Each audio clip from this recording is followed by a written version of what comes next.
예나 지금이나 죽은 사람이 다시 살아나는 것은 놀라운 핫 뉴스가 되겠습니다.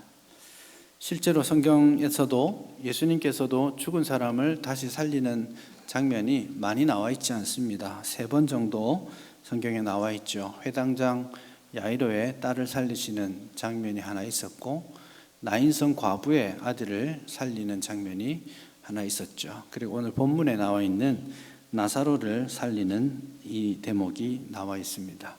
특별히 나사로를 살리는 이 본문은 예수님의 부활, 죽으심과 부활과 관련해서 중요한 하나의 메시지를 줍니다.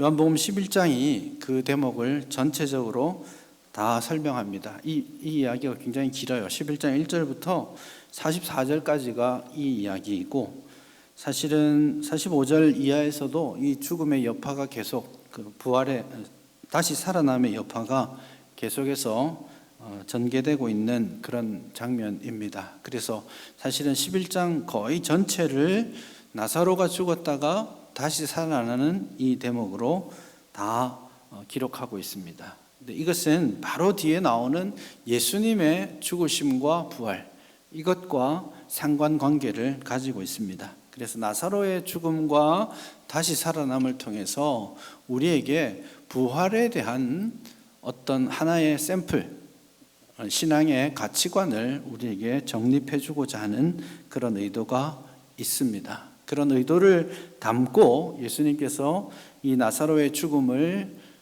이렇게 만나고 계시는 것이죠. 11장 1절에 보시면 마리아와 마르다 그리고 나사로가 있다라고 이야기를 시작하고, 나사로가 이제 죽을 병에 걸렸다라고 말씀합니다. 그래서 이 누이들이 굉장히 급한 마음으로 예수님께 사람을 보냅니다. 3절에 보시면 급히 사람을 보내어서 주여, 사랑하시는 자가 병들었습니다. 속히 오셔서 살려주십시오.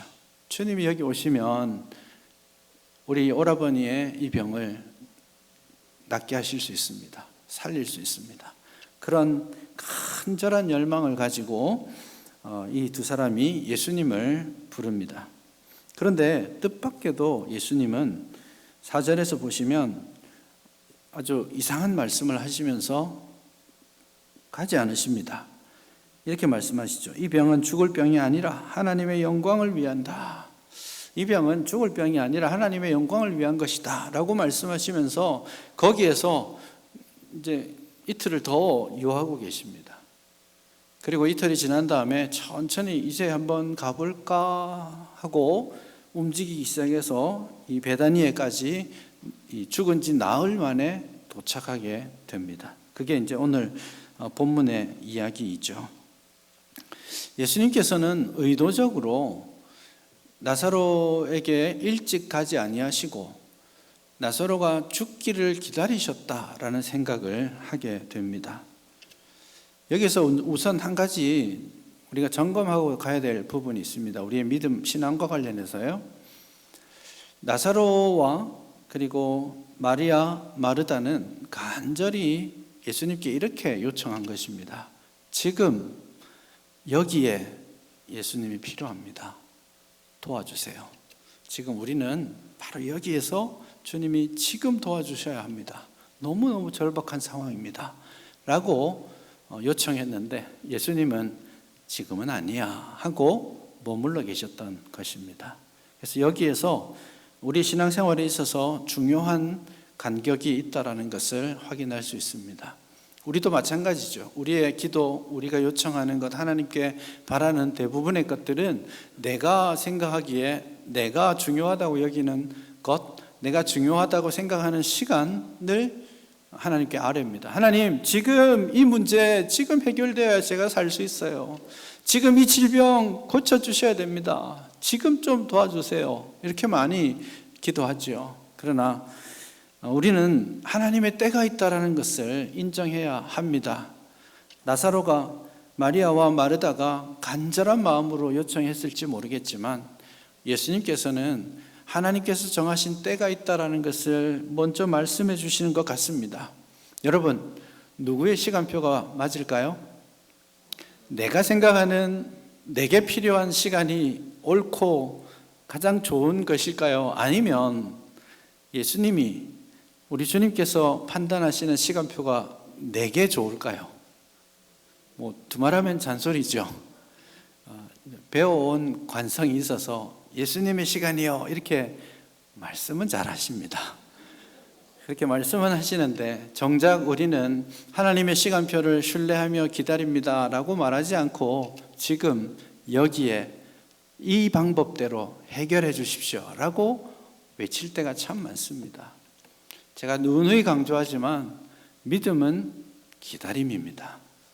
신뢰하며 기다리는 것이 믿음입니다.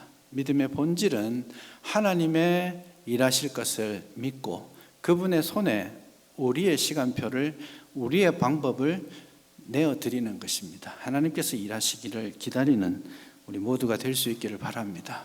아브라함에게 하나님이 약속하시고는 25년을 기다리게 하셨어요.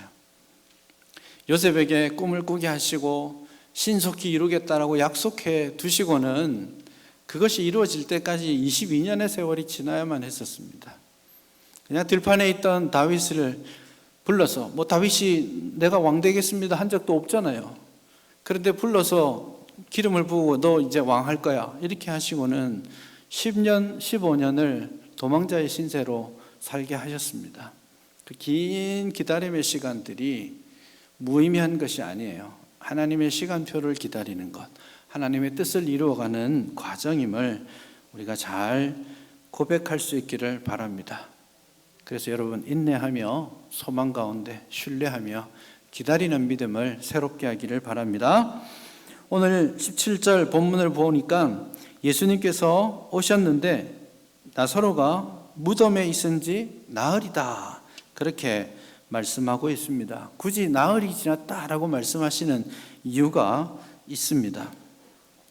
보통 우리나라는 장례를 치르면 3일장을 치르죠. 요즘은 대체로 다 3일장을 치릅니다. 3일장을 하는 이유가 예전에 제가 듣기로는 그런 이유가 있었대요. 저도 아주 어릴 적에 그런 경우들을 봤는데 예전에는 이제 돌아가시게 되면 관에 바로 넣지 않고 이제 원래 기거하시던 방에 이제 안치하고 병풍을 탁 쳐가지고 그렇게 한 사흘 있었어요. 그렇게 있었던 이유를 제가 듣자 하니까 가끔씩은 한 사흘 있는 동안에 할아버지가 갑자기 얘야 밥 줘 하고 일어나시는 일이 있답니다. 그래서 한 사흘 3일장을 치르면서 혹시 다시 살 수 있는 길이 있을까 하고 기다리는 시간이 우리가 장례하는 그런 시간입니다. 안타깝지만 요즘은 그렇게 안 되는 것 같아요. 돌아가시고 진단이 딱 나면 바로 어디로 보내잖아요. 그래서 다시 일어나지 못하게 되는 그런 구조가 되어 있긴 한데 어쨌든 여기서 나흘이 되었다라는 말에 딱 느끼는 뉘앙스가 그겁니다. 이제 끝났구나 이겁니다. 유대인들의 장례도 마찬가지예요. 유대인들은 딱 사망하시면 바로 그날 무덤에 보냅니다. 우리처럼 봉분으로 이렇게 하는 그런 게 아니기 때문에 무덤에 안치시켜 두죠. 그 무덤이 이제 돌로 된 무덤이죠. 보통은 가난한 사람들은 자연적으로 만들어진 무덤에 그냥 그 동굴에 집어 넣어 둡니다. 이게 그 지역이 석회암 그리고 사암 모래로 만들어진 지역이에요. 그래서 이렇게 막 파면 바위도 파집니다. 어렵지 않게 파지고 그게 공기랑 접촉하게 되면 무너지지 않게 되죠. 그래서 사람들이 종종 무덤을 돌에다가 바위를 파서 그렇게 무덤을 둡니다.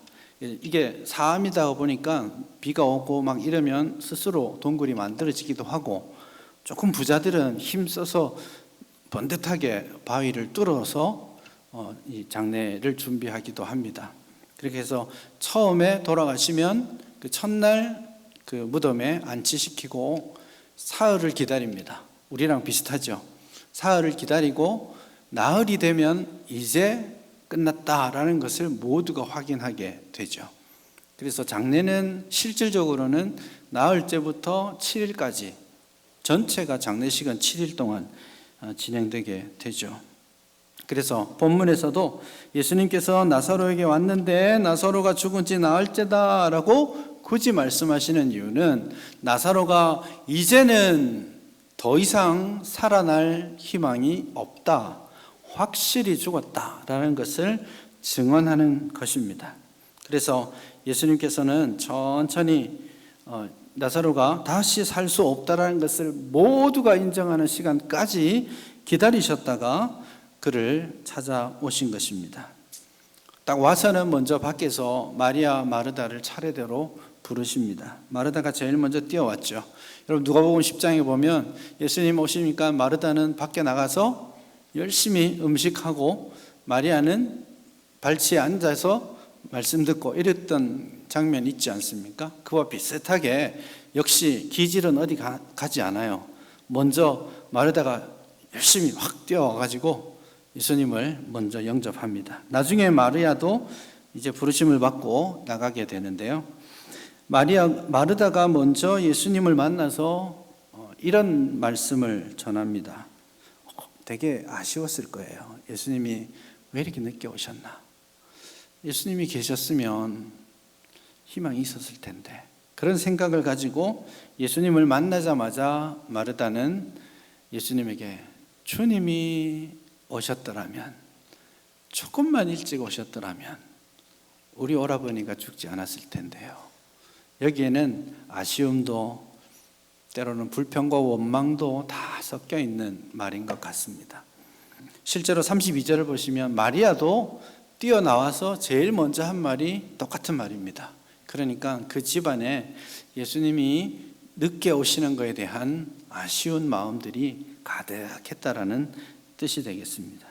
그리고는 22절에 보면 그러나 나는 이제라도 주께서 무엇이든지 하나님께 구하시는 것을 하나님이 주실 줄 아나이다 라고 믿음의 고백을 합니다. 물론 이 본문이 지금은 죽었지만 주님 이제라도 오셨으니까 지금이라도 살려주실 줄 믿습니다 라는 그런 뜻은 아닙니다.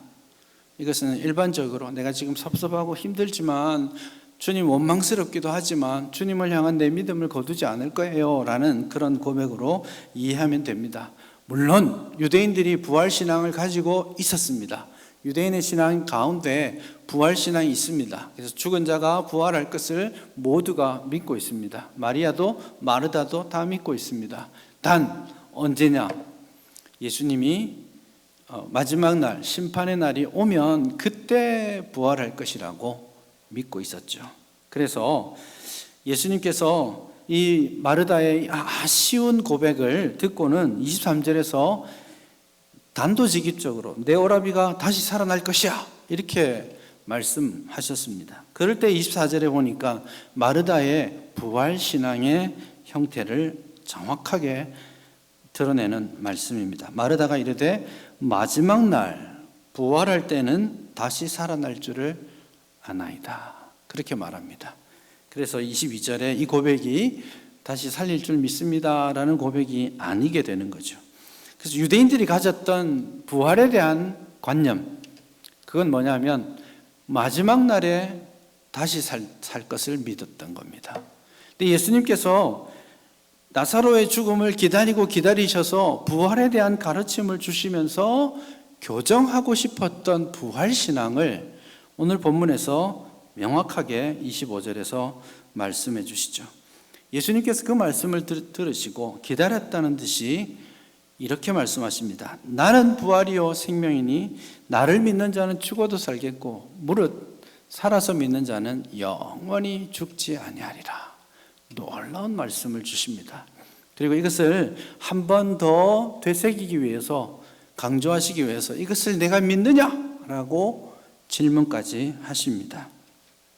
예수님께서 부활에 대해서 마리아와 마르다 그리고 그 당시 유대인들이 가지고 있었던 부활에 대한 신앙, 그것을 어떻게 교정하기를 원하시는지 우리가 보는데, 그게 뭐냐면 너희들은 마지막 날 심판의 날이 왔을 때 죽은 자가 다시 일어날 것이라고 믿고 있니? 그러나 부활은 마지막 날에 일어나는 것만을 포함하는 것이 아니야.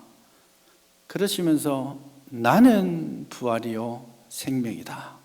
그렇게 말씀해 줍니다. 이 표현 중요한 표현입니다. 특히 요한복음에서는 이 표현이 7번 나오는 독특한 표현입니다. 나는 이라는 표현이요. 이 나는 이라는 표현이 원래는 출애굽기 3장 14절 15절에 나오는 표현입니다. 모세가 하나님의 부름을 받았을 때 너 애굽으로 가 그렇게 말씀하셨을 때 모세가 가서 누가 보냈다고 하지요? 당신의 이름을 무엇이라고 하면 되겠습니까? 그렇게 반문했을 때 하나님께서 뭐라고 말씀해 주셨습니까? 당신의 이름을 처음 계시해 주셨죠. 뭐라고 말씀하셨죠? 나는 스스로 있는 자다. 여기에 나는 누구누구다 이렇게 표현했죠. 근데 사실은 애매합니다. 표현 번역이 아주 어려운 번역입니다. 그러니까 I am who I am 이렇게 번역하긴 했는데 그냥 우리끼리 이야기하는 식으로 말하자면 나는 나야 이렇게 말씀하시는 겁니다. 그래서 당신의 이름을 I am 이렇게 말씀해 주셨는데 그거를 신약 성경이 그 출애굽기 3장 14절을 번역할 때 그 표현 있잖아요. I am who I am. 그 표현을 히브리어 표현을 헬라어로 번역할 때 I am 이라고 번역했습니다. 하나님의 이름은 I am. 이거 이제 한국말로 표현하자면 우리가 잘 쓰는 여호와 혹은 야훼라는 뜻입니다. 발음하면. 근데 그 이름을 요한복음에서 I am 헬라어로 치면 에고 에이미 이 표현을 7번 쓰고 있는 거예요. 예수님께서 당신의 정체성을 밝히 드러내실 때, 강조하실 때 이 표현을 쓰시는 겁니다. 나는 무엇이다. 이 표현 기억나시죠? 나는 선한 목자다. 나는 생명의 떡이다. 나는 세상의 빛이다. 나는 양의 문이다. 나는 길이요 진리요 생명이다. 나는 부활이요 생명이다. 그렇게 말씀하시는 거예요. 예수님께서 당신의 신적 본성을 드러내시면서 당신의 본질을 말씀하시면서 나는 부활이요 생명이다. 그러니 나를 믿는 자는 죽어도 살 것이고 살아서 믿는 자는 영원히 죽지 아니할 거야. 왜냐하면 내가 부활이기 때문이야. 내가 생명이기 때문이야. 너가 지금 죽었고 마지막 날에 다시 살 것을 기대할 뿐만 아니라 너가 지금 나를 만나고 너가 지금 나를 믿고 나와 함께 거한다면 너는 지금부터 살아있는 거야. 너는 지금부터 영생을 누리는 거야. 너는 지금부터 부활 생명을 누리는 거야. 그렇게 말씀하시는 거예요. 이 굉장히 중요한 두 관점의 차이가 보입니다. 이거 우리가 잘 알아야 됩니다. 우리 믿음의 굉장히 중요한 본질입니다. 우리는 언제 부활을 누립니까? 우리가 육신적으로 죽고 나서 마지막 날에 주님 재림하실 때 내가 부활할 것을 믿습니까? 아멘이죠. 당연히 그때 부활합니다.